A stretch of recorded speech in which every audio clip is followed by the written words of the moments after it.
Comment intégrer l'IA dans votre application no-code et en particulier dans votre application Bubble? Aujourd'hui, on voit comment on intègre Claude d'Anthropic directement dans votre application no-code pour avoir accès à énormément de features IA directement de votre solution.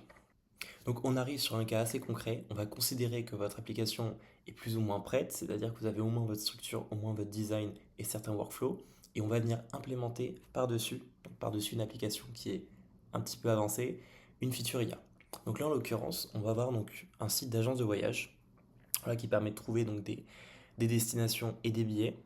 Et on va ajouter une feature IA juste ici, donc dans cette portion, une feature IA qui permettra de recommander donc des destinations de vacances à partir d'un sujet. Donc par exemple, vous dites je veux la plage, ça va vous donner par exemple vous conseillez Bali, vous conseillez la Martinique. Vous dites je veux de la randonnée, ça va vous conseiller une autre destination. C'est vraiment l'idée qu'on veut faire. Première étape, on va sur Anthropic et on va cliquer sur API, puis sur Console Login. Donc vous allez aller dans l'espace console d'Anthropic et donc c'est là où vous allez pouvoir gérer donc notamment vos clés API. Alors il faudra donc simplement créer un compte, se rendre sur cet espace, donc sur la console, et puis évidemment il faudra donc ajouter un moyen de paiement pour avoir votre clé API et pouvoir exécuter en fait donc des appels via cette clé. Donc là en l'occurrence je vais créer ma clé API, donc get API key juste ici, j'en ai déjà pas mal, je vais en recréer une devant vous. Vous mettez donc votre espace dans votre workspace. Je vais donner un nom, donc ce sera ma clé API, juste ici. Donc j'ai ma clé qui a été générée juste ici, je la copie-colle, je vais la mettre sur le côté, on va la réutiliser dans la prochaine étape. On a donc réussi la toute première étape qui consiste à générer notre clé API sur anthropic.com. À présent, on passe à la deuxième étape qui a consisté à configurer l'API connector et donc c'est là où on va notamment rédiger notre prompt système et user. Donc pour ce faire, on va simplement se rendre sur plugin juste ici et on va ajouter un plugin. Donc ce plugin ce sera API connector comme d'habitude. On l'installe, c'est un plugin qui est réalisé par Bubble directement, donc il n'y aura aucun souci. On est à présent donc sur notre page de configuration, on va faire Add Another API, et donc là, on aura donc pas mal de paramètres à rentrer. Alors, je commence tout simplement par renseigner donc le nom, je vais l'appeler Claude API, parce qu'on va faire appel du coup à Anthropic, et ensuite on va configurer donc tous nos éléments.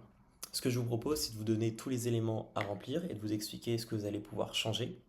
Mais donc la plupart, c'est des éléments fixes qui seront donc propres à Anthropic.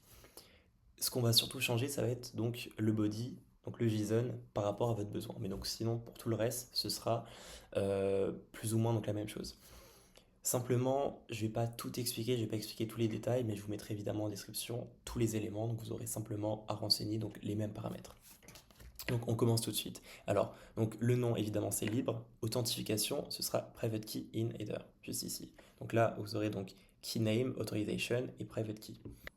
Donc la première étape qu'on va faire, c'est de renommer authorization en X API key, comme ceci.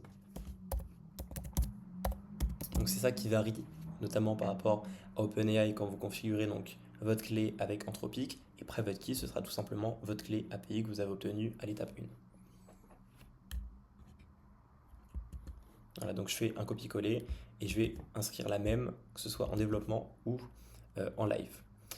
Ensuite, on va ajouter donc certains paramètres. Donc, on va ajouter donc deux clés. La première clé, ce sera le modèle anthropique. Donc, ce sera comme ceci. Anthropic-version et value, on va mettre cette version. On va également configurer un deuxième élément, ce sera content type.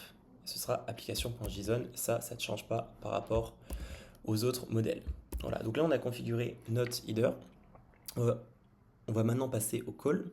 Donc API call comme d'habitude, ce sera action, ce sera ensuite ici post, et donc là on va mettre évidemment l'endpoint qui correspond à Anthropic. Et c'est celui-ci. Voilà. Donc notre call est quasi prêt, on a quasiment tous nos éléments, on passe au tout dernier élément qui est le plus important, qui est donc le body. Et là en l'occurrence, on n'aura même pas besoin donc d'ajouter un rôle système, on va se contenter d'un rôle user parce qu'on va mettre directement toute notre description, tout notre prompt, en fait, toute notre consigne directement dans le prompt, avec le paramètre qui apparaîtra juste ici.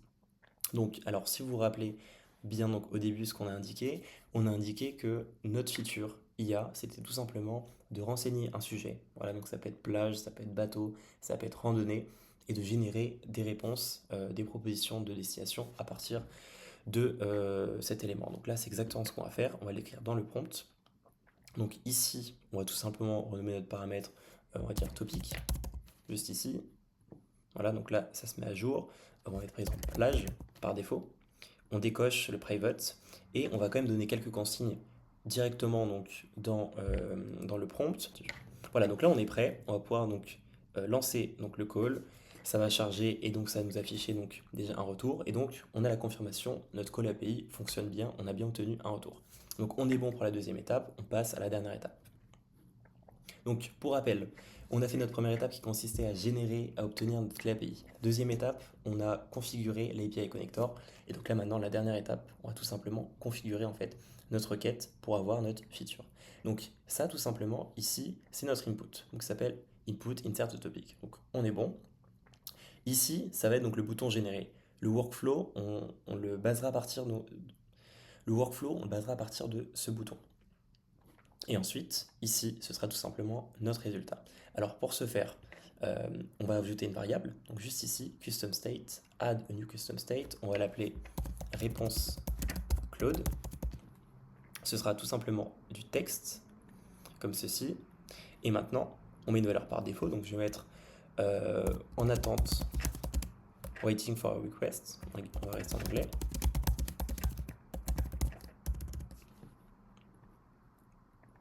Et dernière petite modification, juste ici, au lieu de mettre un texte brut, je vais évidemment donc le relier au custom state qu'on vient de générer juste avant.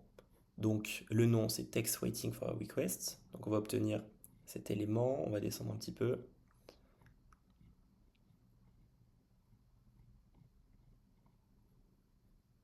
Voilà, juste ici, on a bien notre custom state qui est là et on est bon. Donc si maintenant je lance l'application comme ceci, en view, j'ai bien donc waiting for a request. Par contre, mon workflow n'est pas généré. Donc c'est la dernière étape qu'on va faire et on s'y met tout de suite. Et donc maintenant, on va ajouter ce workflow. On a notre bouton générer, donc tout part de là. Donc on va cliquer sur générer et on va éditer le workflow. Donc on a déjà un workflow qui est existant mais qui est vide, vous inquiétez pas.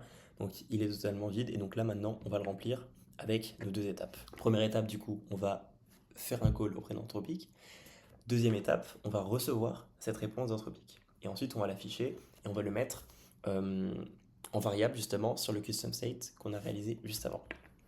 Donc première étape, plugin. Ici, on a donc Claude API, donc l'API, le connecteur qu'on a créé. Voilà.